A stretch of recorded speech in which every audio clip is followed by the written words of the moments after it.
Friend रिक्वेस्टले खाइदियो एक युवतीको 60 लाख। पत्याउनुहुन्छ? आज भोलि मान्छेले काम गरेर होइन माया पिरती गाँसेर धेरै पैसा कमाउन थालेका छन्। सुन्दा अलि आश्चर्य लाग्यो होला, तर अहिले अवस्था यस्तै छ। विदेशी प्रेमीको भर पर्दा एक युवतीले झन्डै 60 लाख रुपैयाँ गुमाएकी छन्।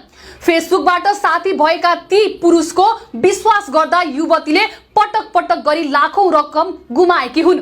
काठमाडौँ उपत्यका अपराध अनुसन्धान कार्यालयमा हालै आएको एक उजुरीले यस्तो घटनाको रहस्य खोलेको छ।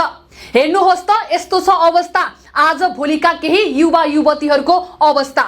अनलाइनबाट परिचय साटासाट गर्यो, च्याटबाट एकअर्कालाई बुझ्यो अनि अडियो भिडियो कलबाट जिन्दगीभर नछुटिने कसम खायो।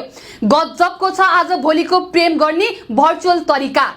अनि यति गरेर संसार नै जिते जस्तो गरी अन्धो आकर्षणमा पर्नाले आज भोलि धेरै युवा युवतीहरू ठगिने क्रम बढेको छ।